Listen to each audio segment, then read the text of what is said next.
Breaking news చూస్తున్నాం. ఖమ్మం పట్టణం అంబేద్కర్ సెంటర్లో ఉద్రిక్తత చోటు చేసుకుంది. అంబేద్కర్ విగ్రహం వద్ద భూదాన్ బాధితులు ధర్నాకు దిగారు. ఎమ్మెల్సీ కవిత, బీసీ, ఎస్సీ, ఎస్టీ, జేఏసీ నేత విశారదన్ ధర్నాకు నేతృత్వం వహించారు. జెడ్పీ సెంటర్లో 2 గంటలుగా భూదాన్ నిర్వాసితులతో కలిసి ధర్నా చేపట్టారు.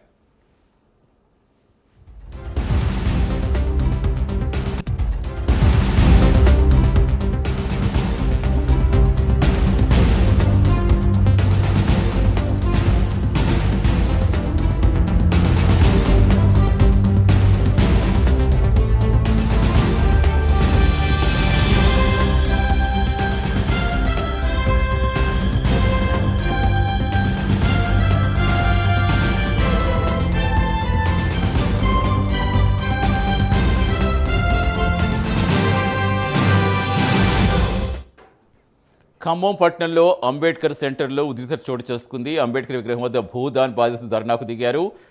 కవిత, బీసీ, ఎస్సీ, ఎస్టీ, జేఏసీ నేత విశారదన్ ధర్నాకు నేతృత్వం వహించారు. జెడ్పీ సెంటర్లో 2 గంటలుగా భూదాన్ నిర్వాసితులతో కలిసి ధర్నా చేపట్టారు. పూర్తి సమాచారం ఇచ్చేందుకు మా కరెస్పాండెంట్ రజనీకాంత్ చెబుతారు. రజనీకాంత్, ప్రస్తుతం ఏంటి సిచ్యువేషన్, అక్కడ ఏం చెప్తున్నారు?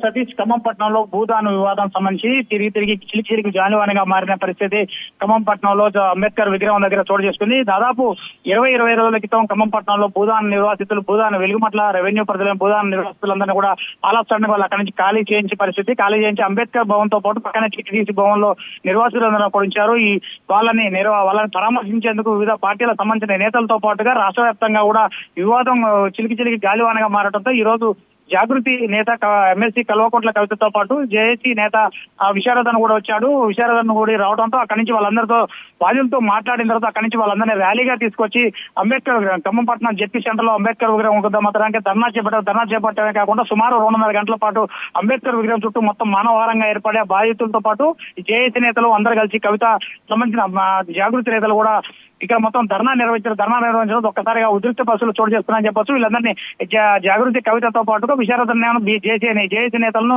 భూ నిర్వాసితులను కూడా అరెస్ట్ చేసేందుకు పోలీసులు రంగం సిద్ధం చేయడంతో ఒక్కసారిగా పోలీసులకు ఇటు భూ నిర్వాసితులతో పాటు జేఏసీ నేతల మధ్య తోపులాట చోటు చేస్తుంది. ఈ తోపులాటలో మాత్రం మహిళకు కొంచెం రోప్ పార్టీకి సంబంధించిన పోలీసులు రోప్ పార్టీకి సంబంధించిన వాళ్ళు దాన్ని రోప్ సాయంతో వాళ్ళందరినీ బయటికి నెట్టేసే ప్రయత్నం జరుగుతుంది. వాళ్ళతో గాయాలు కూడా జరిగిన పరిస్థితి. మరోపక్క కానిస్టేబుల్ కూడా ఈడ్చి పడేసిన పరిస్థితి కనపడుతుంది. మరోపక్క రోప్ పార్టీకి సంబంధించిన తాడును కూడా పోలీసులు తీసుకొని వస్తుండగా మాత్రం బాధితులు నిర్వాసితులు ఎవరైతున్నారో దాన్ని లాక్కొని వెళ్ళడం కూడా కొంత ఉద్రిక్త పరిస్థితుల్లో నెలకొన్న పరిస్థితి ఉంది. అంబేద్కర్ విగ్రహం సాక్షిగా జరుగుతున్న ఈ ధర్నాకి మాత్రం సుమారు 2.5 గంటలుగా ఈ ప్రాంతం మొత్తం ఉద్రిక్త పరిస్థితులు నెలకొన్న పరిస్థితుల్లోనే మరో కొంతమంది జేఏసీ నేతలు కూడా 1 టౌన్ పోలీసులు అరెస్ట్ చేయడం, అక్కడికి తీసుకెళ్లిన తర్వాత మళ్ళీ వాళ్ళని అక్కడి నుంచి వదిలేయడంతో మళ్ళీ వాళ్ళు అక్కడ ధర్నా చౌక్ రావడం, ధర్నా చౌక్ వచ్చిన తర్వాత ఇప్పటికి కూడా ధర్నా కొనసాగుతుంది. ఎట్టి పరిస్థితుల్లో కవిత, విశారదన్ చెప్తున్న డిమాండ్ మేరకు మాత్రానికి వారి ఎట్టి పరిస్థితుల్లో జిల్లా కలెక్టర్ గాని, జేసీ గాని, జాయింట్ కలెక్టర్ గాని ఇక్కడికి వచ్చి భూ నిర్వాసితులకు ఎలాంటి సౌకర్యాలు కల్పిస్తారో, ఏమి వాళ్ళకి హామీ ఇస్తారో హామీ ఇచ్చేంత వరకు తమ